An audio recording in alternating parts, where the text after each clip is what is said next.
Do you ever wonder why options trading feels impossible, especially with all those fancy, complicated charts and special terms?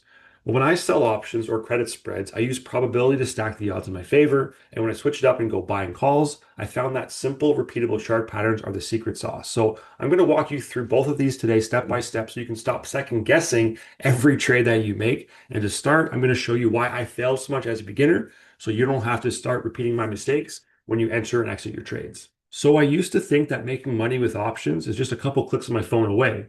My logic was pretty simple back then. I was just stocks that are in motion are going to stay in motion. But honestly, I didn't have any idea of what I didn't know. It's kind of like I was playing this old board game, Monopoly. I was rolling the dice, I was moving around the board, but I didn't know that I could buy any properties. I was set up for failure. I just keep grabbing cheap option contracts, pretty much clueless that time decay and volatility were at play and just quietly eating away at my trades. And most of the time, I lost, seeming like every time I opened up a trade, the stock instantly turned against me. So I didn't really have a system for entering my trade. There was no real reasoning. It was just all based on hope, which isn't great. And then sometimes on the exiting side, I get excited when I was actually up or profitable on a trade, and I'd close it early and just leave a bunch of profit on the table. I remember grabbing some shares of Facebook right here in the $300 range, which was great at the time. And then I kind of panicked a bit after it dipped down. But as you'll see, it kind of recovered after a number of years, and I held all the way through here, all the way through here until it went back up to 300 bucks. And I ended up selling it right over here. But then what happened, which really pissed me off because I left the trade too early, is that you guessed it, it started to skyrocket up to where it's at today, 700 bucks and change. So I would have had a plan. I could have held on for some real gains there, but I didn't. So I had to live with that mistake. And so thankfully, what I'm about to share with you are tools and systems that you can use to avoid these rookie type mistakes and trade with some more confidence, right? Let me show you how to sell put options here to start systematically so you can give yourself the best odds of winning each trade. And it wasn't even until I started selling options that I realized just how much the odds can shift in your favor. I teach my beginner students the flip the odds formula, which has four parts: odds, delta, decay, and stacking. And here's how I use it to make significant wins. So O is for odds again, right? And I look for stocks trading above both their 50-day moving average right there with the yellow line and the red line, the 200-day moving average. The price has to be above both of those lines, which for NVIDIA's case, it is, which is perfect. And the moving averages are just the average prices over the last 50 and 200 days plotted on the charts here on these lines for you to see. I also want to make sure that this 50-day moving average, this yellow line right there, is above the 200-day moving average. Just means that the stock is trending up and has been doing so for a long time, which helps me avoid sudden crashes. Then we move on to the first D, delta. And so delta in the options chain is something you can track and look at on the put side and the call side, shown right there underneath the puts. And I look for deltas around the 25 range, which means something right here, maybe in rare circumstances down here, but most likely at this 175 strike price for NVIDIA, which means that I'm giving myself a 25% chance of owning the stock by selling a put at this level right here. And if I'm taking on a 25% chance of the stock falling by expiration date, that gives me a 75% chance of winning the trade and not getting assigned shares and just keeping the profit, which in this case is about $300. And the second D is for decay. We're talking about time decay on the expiration dates up here in the option chain. So I usually around 30 days for my expiration dates. That way time decay is working in my favor. And every day that ticks by, the contract is losing value a little bit faster. So this $3 contract is going to go from 3 down to 295, down to 290, all the way down till it gets to 0, thanks to time decay and the price movement as well. And then I head towards S, which is all about stacking, right? I repeat this process over and over, stacking small, consistent wins. And that's how you flip the odds in your favor. And when exiting these put option trades, I'll usually close it off when I've captured 80% of the contract value. So if I sold a contract for $200, I'll close it off when the profit reaches 160. If the trade goes against me, I'll either accept owning the share since I pick a stock that I want to own anyway. I'm really big on that. Or I'll close the trade if the losses, rule of thumb, reaches twice what I could have made by selling the contract in the first place. The best part about this is you don't have to overcomplicate it. Just follow the formula, keep stacking wins, and you will build real consistency trading options. And if you want to see how to do this and generate weekly income by selling puts, check out my on-demand zero to income workshop link below. But what happens when you end up having to buy those shares? Well, let me show you how to profit using the next strategy in our toolbox. So now you've got some shares in your account and you want to make sure that you don't let them just sit there and collect dust. You actually want to put them to work. We do this by selling covered calls. And this is a lot like renting out your house, right? You get paid for letting someone else use your shares for a month. If nothing happens, you keep the rent and your shares. But if the stock jumps up higher and your shares get called away, you sell them at a strike price that you choose, you pocket the cash, and you can just start again with your capital back in your account. Here's how I enter a trade when I have some shares in my account. I've got 100 shares of Marathon Digital here, or Mara. What I want to know is how much I paid for them. It cost me $25.29. That's the strike price I need to go above in order to make sure that I don't lose money when I sell my covered call. So 25.29 is what we're looking at. So in our option chain, I'm going to scroll up and just make sure that we find a strike price that's going to make sure we make money. So 25 is kind of our limit. So 26 and higher is what I would look to go in this scenario. But typically, I'm good to find any kind of place where I'm at a delta again, a delta value of 25 or greater, which would be the $23 strike right there. I go there or higher. But because I bought those shares again right around 25 bucks, I want to make sure I'm just a bit over here so I'm not losing money if the shares get called away. But this delta again will give you a 25% chance of having those shares taken from you, and then 22%, 19%, so 16% here chance of losing shares, or an 84% chance of keeping them.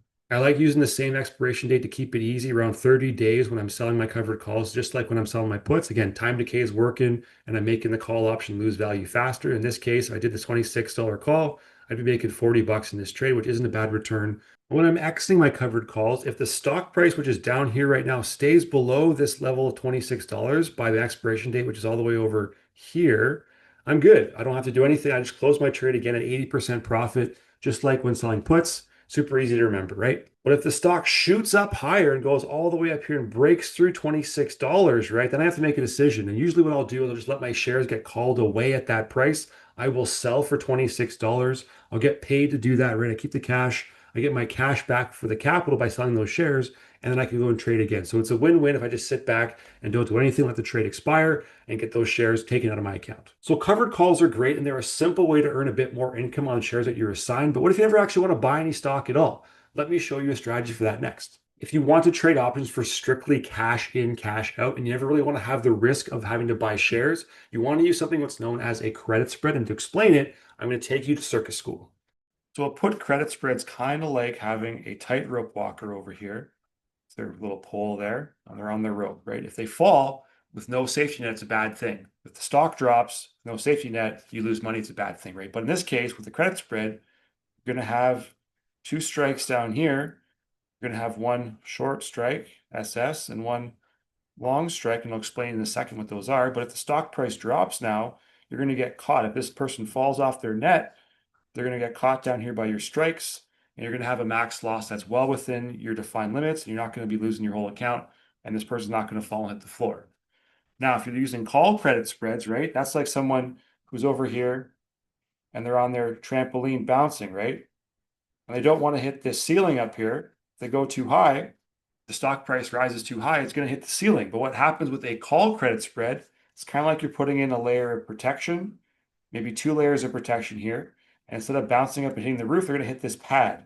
And again, it's going to be a short strike and a long strike. And you're going to hit these pads. You're going to have a defined risk in the trade. So you're not losing your whole account. You're going to cap your loss. And that's how Circus School works for credit spreads. Now, how do I set them up? Well, to make it very simple, I look for a put credit spread when it's bullish on the chart. I look for stocks, again, that are above their 50-day and their 200-day moving averages, just showing long-term strength in the stock price. And for call credit spreads, when I'm thinking that it's going to be a bearish position, I look for stocks either hitting their resistance marks like Meta did right here. It kind of picked that little resistance level that was the all-time high back there. So it kind of dropped down off that. It bounced off of that down lower. Or if a stock crosses below the 50-day moving average like it did here and is heading towards the 200-day, and if you see a stock drop below the 200-day moving average, or this yellow line come down and drop below the 200-day moving average, those are great signs that a stock is going bearish and things are in a downtrend that may be sustained for a long period of time, where a call credit spread may be a good choice. For both types of credit spreads, I like to use deltas around 15 on the delta side here and here. When I'm doing the put credit spread, I'm definitely going to be looking for this kind of delta level here at 165. I wouldn't go up to 170. It's a bit too high, a bit too risk on for me. I'm going to give myself at least an 85% chance of winning the trade and making that cash flow when I'm doing it. So what I would do then is sell the 165 put and buy the 160 put. So there's a $5 width there in my trade, which makes my max loss only $500. I get paid about 40 bucks to do this trade. And then remember, because we have a bullish outlook, we're hoping that the stock price, which is at 187.66, stays above 165 in this scenario. If I was to straight up sell this put option instead at 165, I have to have 16 grand in my account to make sure I can buy the shares in a worst case scenario. However, when I add that second put on and I buy that long leg, that requirement goes out the window and my max loss is limited to 500 bucks in this example. You'll notice again that my expiration date is around the same area right there, 27 days, just to keep it consistent again. I will go sometimes shorter. I'll go 15 to 30 days there if the opportunity presents itself, but typically I'm more out in time around that month-long expiration when I'm doing my credit spreads. And if I was going to use a call credit spread on Meta, when we looked at on our chart, I would scroll up here and get that delta way down. It's too high right now. I'd be coming all the way up to 820 right there. So I would sell 820 potentially, and I would then buy the 825. And what I need to have happen is Meta's price, which is at 711.90, it just can't get all the way up to 820 within the next 27 days. And I'm going to do okay on the trade. I'll get paid right around 50 bucks to do this trade here as well, which has the same max loss of the scenario because they're $5 apart. Of again, 500 bucks is the max loss when you're using credit spreads this way. And expiration for this one would be the same thing, 27 days, around that 30-day out time period. And for when you want to exit or close out a credit spread, I like to take profits at the 50% point. So if I sold a spread for 50 bucks, I'm going to close it down when I can capture $25 of profit. And if I need to exit when a credit spread goes against me and I've sold this put credit spread here with the 165 put and the stock price right at 187, if the stock price drops halfway down to my 165 level, let's call it 175, so right around here before expiration date, right there. If it gets down here, I'm going to be closing off the trade, just exiting the trade as a whole and taking a cash loss. I don't have to worry about any shares. I don't get assigned anything. I just have a capital loss in my account. I close off my trade. I got it wrong and I move on to the next one. And I use the same rule of thumb for the call credit spreads. Just if the price rises too much, I close it down and don't risk any more losses. I just close it and move on. So really, credit spreads are perfect for smaller accounts. You can trade the big name stock with just a few $100s at risk. The only downside, the upside in the trade is limited as you've seen. If you want the biggest rewards for getting the direction of the stock pick right, stay tuned for this next strategy. So the simplest way to make big money with options is to buy calls and then just have the price go up right after. Like that seems simple, right? But there's a catch. The timing to do that is really, really tough. Like even the pros struggle with this. So I've found some success recently treating call buying like either a marathon or a sprint. So thinking more with a marathon type mindset, when I go to buy long-term calls on stocks that I like, it's known as a leap. These are typically a year out or longer in expiration date, okay? So there's plenty of time for the stock to move and there's less pressure to get the timing exactly right or perfect. I look on the call side over here and I really want to have a delta value of 80 or more. So 125 or greater would be my strike price for buying a leap on AMD right now. And I want to do this so that the option contract itself is moving up almost dollar for dollar along with the stock as it moves higher. If I'm right, I aim for a 50 to 100% return on my capital, somewhere in there. If I can generate that, that's a good trade. And if support breaks, I set a stop loss at 50% of my contract value. So if this goes down from 5,800 down to, let's say, 2,600, I'm going to stop out of the trade and protect my capital. That way I don't lose all my money. If we're looking at a sprint mentality, we're going to be buying short-term calls, like 2 to 3 week-ish calls at the money. So right around the current price, right here, we're going to be, let's say 2 weeks out in this scenario on AMD. And then we would go and just buy this at the money call, this one right here, or this one right here. One of these two, it doesn't really matter as much. This one's going to cost you a tad more, but you get a bit more of the stock price movement. Either one would be fine. The only thing here then, the stock has to crank up real quick and like almost right away. So with this one, when I'm looking at profit targets, I'm going to exit when I get a 30 to 50% gain. And if I'm trading multiple contracts, I may close, let's say 5 contracts first, let a couple go as runners, and then close them off later on when the stock has kind of moved up a little bit higher or pulled back a bit so I don't lose my whole profit in the trade. And if the price of AMD does come down, which is exactly what we don't want to have happen again, I'm going to cut my losses on one of these and just take a 25 to 50% stop loss. So I never actually take the max loss in this exact value here, 700 and change for the contract. For both scenarios, the marathon and the sprint, I look for two specific chart patterns to trade. The first is the ABCD pattern, which just looks like this. There's two moves. One goes up, A to B, then you come back down, B to C, and then there's hopefully a run up further to a new high in phase C to D. This A to B move is hard to spot sometimes. That's a really tough one to see. But when B to C happens and the price comes down and consolidates, that's a good time as long as it doesn't get any lower than the previous start at A. It stays kind of up in this new area. It's like a landing pad that's going to be the new launch zone for the stock to move higher into phase D. And that's when I'm going to be going in and potentially buying some calls when it starts taking off into phase C to D. You can see in this example, that's exactly what the price ended up doing, running higher and then higher even more. And the second pattern is known as a bullish flag pattern. It starts with a sharp move up, where this is like the stick of a flag. It's hard to capture it, they're hard to get, and sometimes you don't see that in the moment of it going so high. But then there's this kind of soft, gentle kind of pullback, which gives you the base of the flag. It looks like that. And then there's going to be a breakout.